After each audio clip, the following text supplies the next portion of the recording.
नमस्कार साथियों, मैं मनीष भारती संस्कृति पीसीएस प्लेटफॉर्म पर आप सभी का स्वागत करता हूं। साथियों, जैसा कि हम जानते हैं कि फ़लस्तीन और इजराइल के बीच जो विवाद लंबे समय से छिड़ा हुआ है, उसमें इजराइल ने ये कसम खा रखा है कि गाजा स्ट्रिप को पूरी तरह से ख़त्म करके मानेंगे। और इस वजह से एक नया जो प्लान आया जिसमें कहा गया कि गाजा स्ट्रिप में रहने वाले जो 20 लाख लोग हैं उनको विस्थापित किया जाएगा। और इन सब चीज़ों का परिणाम ये देखने को मिला कि मानवीय आधार पर वो यूरोपीय देश जो कि अमेरिका और इजराइल के साथ कभी कदमताल करते हुए कंधे से कंधा मिला करके खड़ा हुआ करते थे, वो फ़लस्तीन का साथ दे रहे हैं। और न सिर्फ साथ दे रहे हैं बल्कि फ़लस्तीन को एक देश के तौर पर, स्वतंत्र और संप्रभु राष्ट्र के तौर पर मान्यता दे रहे हैं। उसमें फ्रांस की भी चर्चा की जाएगी, उसमें जो है ऑस्ट्रेलिया आ गया है, उसमें जो है कनाडा पहुंच चुका है, स्पेन पुर्तगाल आ चुका है, उसमें जो है ब्रिटेन पहुंच चुका है, तो ये सारी चीज़ें। लेकिन मामला इटली पर जाकर के फंसता था। और इटली के जो प्रधानमंत्री हैं मेलोनी, इन्होंने साफ तौर पर पहले ये इनकार कर दिया था कि फ़लस्तीन को राष्ट्र के तौर पर मान्यता नहीं देने जा रही है। इस वजह से पूरे देश में प्रदर्शन हो गया था। अब इन चीज़ों को जरा विस्तार से समझेंगे कि आगे चलकर के ये मसला क्या होता है और क्यों ये सारे देश जो है फ़लस्तीन को एक राष्ट्र के तौर पर मान्यता देते हुए नजर आ रहे हैं। उससे पहले आपके लिए एक ऑफर है। संस्कृति आईएएस के द्वारा नवरात्रि स्पेशल ऑफर दिया जा रहा है, जिसकी वैलिडिटी 25 से 28 सितंबर तक रहने वाली है। विभिन्न पीसीएस फाउंडेशन कोर्स की चर्चा करेंगे तो प्रीलिम्स और मेंस दोनों ही मिलेगा और लाइव ऑनलाइन माध्यम से आपको मिल जाएगा। मोर देन 60 to 75% तक का ऑफ देखने को मिलेगा। 9555124124 और sanskritIAS.com ये ऑफिशियल वेबसाइट है, इस पर जाकर के आप ये जानकारी ले सकते हैं। फिलहाल जो प्रोटेस्ट की बात की जा रही थी वह इटली को लेकर के और खास करके मेलोनी जो वहाँ की प्रधानमंत्री थी, इन चीज़ों को लेकर के, और कई सारे लोग घायल होते रहे। कहा गया कि 50-60 पुलिस वाले भी घायल हो गए थे। अब इसके बाद जो है इटली में एक तरह की सिचुएशन देखेंगे। आजकल जो कई देशों में प्रदर्शन होता हुआ नजर आया, वही सिचुएशन इटली में भी देखने को मिला। मुद्दा क्या था, सबसे पहले एक नज़र उन चीज़ों पर डालते हैं। देखिए, जैसा कि हम सब जानते हैं कि पिछले 2 साल से इजराइल और हमास के बीच संघर्ष चल रहा है। इसके वजह से एक तरह से देखेंगे तो फ़लस्तीन को अब बहुत सारे देश एक राष्ट्र के तौर पर मान्यता दे रहे हैं। और वजह यह है कि गाजा में जेनोसाइड किया जा रहा है, ये इजराइल पर आरोप लग रहा है। और खास करके ये कहा गया कि गाजा को लेकर के एक प्लान आया कि वहाँ जितने लोग हैं विस्थापित किया जाएगा। और वो जो आबादी है वह 2-4 हज़ार, 10 हज़ार, 20 हज़ार की नहीं है, बल्कि 20 लाख की आबादी है। तो 20 लाख आबादी को आप कहाँ शिफ्ट करेंगे? ट्रंप ने ये प्लान पेश किया है। इस वजह से कहीं ना कहीं यूरोपीय देश इसके विरोध में आते हुए नजर आ रहे हैं। सबसे पहले तो नेतन्याहू को यह कहा गया कि गाजा में अब नरसंहार ना किया जाए, लेकिन नेतन्याहू ये कहते नजर आ रहे हैं कि हमास का पूरी तरह से सफाई करेंगे तो उसके लिए आपको गाजा स्ट्रिप को पूरी तरह से कब्जा में लेना पड़ेगा।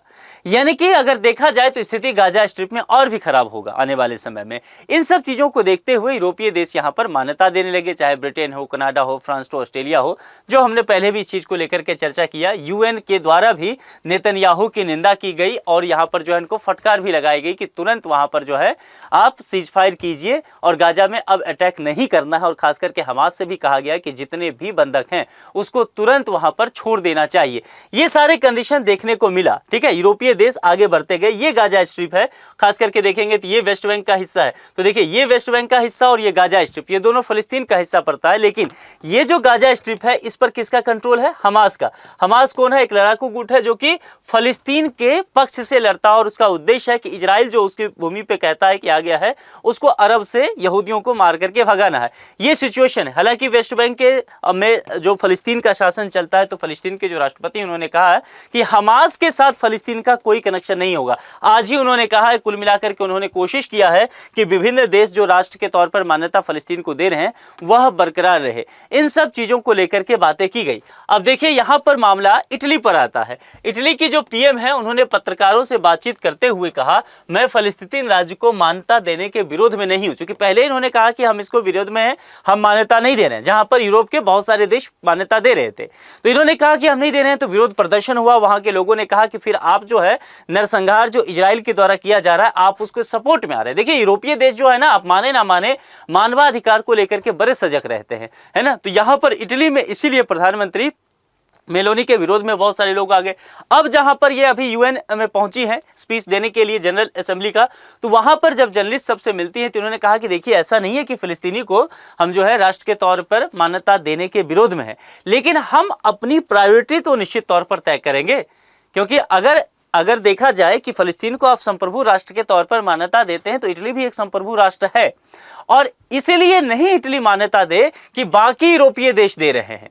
इटली अपने टर्म एंड कंडीशन के साथ इस चीज को लेकर के देखेगा। अपनी सरकार द्वारा इस मुद्दे पर आगे की कार्रवाई का ब्यौरा देते हुए उन्होंने कहा कि हम संसद में फ़लस्तीनी को मान्यता देने के संबंध में एक प्रस्ताव पेश करेंगे, जिसमें फ़लस्तीन राज्य को मान्यता देने के लिए 2 शर्तें रखी जाएगी, 2 टर्म एंड कंडीशन कहा गया। देखिए, पहले टर्म एंड कंडीशन वही कहा गया है जो इजराइल और ट्रंप के द्वारा कहा जाता है। वह क्या है कि जो हॉस्टेज किए गए लोग हैं हमास के द्वारा, उन बंधकों को तुरंत रिहा किया जाए। दूसरी यह है कि फ़लस्तीन की सभी राजनीतिक प्रक्रियाओं से हमास को बाहर रखा जाए। मामला समझ में आ रहा है? इसलिए मैंने आपको बताया ना कि फ़लस्तीन के जो राष्ट्रपति उन्होंने तुरंत कहा कि हमास के साथ हमारा कोई संबंध नहीं है भाई, हमास हमारे लिए काम नहीं करता है, हम उसके साथ कोई रिश्ता नहीं रख रहे हैं। तो जाहिर सी बात है, अगर हमास नहीं रख रहा है तो क्या होगा कि फ़लस्तीन की स्वीकारता बढ़ेगा। तो 2 चीजें यहां पर ये बातें कही जा रही है मेलोनी के द्वारा, और कहा जा रहा है कि यदि ऐसा हो जाता है तो निश्चित तौर पर वो एक राष्ट्र के तौर पर फिर फ़लस्तीन को मान्यता देने के लिए तैयार है। उन्होंने कहा कि व्यक्तिगत रूप से मेरा मानना है कि फ़लस्तीन को मान्यता देने से समस्या का समाधान नहीं होगा। यही बातें जो ये बार बार कह रही हैं, इसी चीज का विरोध हो रहा है। फ़लस्तीनियों के लिए कोई ठोस परिणाम इससे नहीं निकलता है। बता दें कि एशिया में कई देश फ़लस्तीन को बहुत पहले ही मान्यता दे चुके हैं। भारत को लेकर के चर्चा करेंगे तो भारत भी द्विराष्ट्र सिद्धांत को लेकर के वकालत करता रहा है, और भारत के नजरिए में फ़लस्तीन भी एक राष्ट्र है और इजराइल भी राष्ट्र है। भारत ने बहुत पहले ही दोनों को मान्यता दे दिया था। लेकिन अमेरिका और इजराइल के साथ अपनी मित्रता का दुहाई देने वाले जो पश्चिमी देश हैं, खासकर के यूरोपीय देश, उसमें से बहुत सारे देश जो है वो फ़लस्तीन को मान्यता नहीं दे रहे थे। लेकिन 2 साल से गाजा में जो संघर्ष चल रहा था, वह पश्चिमी देश को अपनी पुरानी विदेश नीति से हटना पड़ा और फ़लस्तीन को एक राष्ट्र के तौर पर मान्यता देना इन्होंने शुरू कर दिया। हालांकि जमीनी स्तर पर किसी भी तरीके से बदलाव की संभावना अभी नहीं देखी जा रही है, लेकिन निश्चित तौर पर यह फ़लस्तीन लोगों के मनोबल को बढ़ाने वाला कार्य है, और हो सकता है आगे आकर के हमास पर जिस तरह से अब दबाव बढ़ेगा, जो मुस्लिम कंट्री हैं, गल्फ के कंट्री हैं, उनके द्वारा बंधकों की रिहाई की जा सकती है। और यदि ऐसा होता है तो निश्चित तौर पर यह सब उस क्षेत्र के शांति सद्भावना के लिए बेहतर ही होगा। आप लोग इस विषय में क्या सोचते हैं? अपने विचार कमेंट बॉक्स में लिखते चलिए। जुड़ने के लिए आप सभी का बहुत बहुत शुक्रिया। Thank you so much.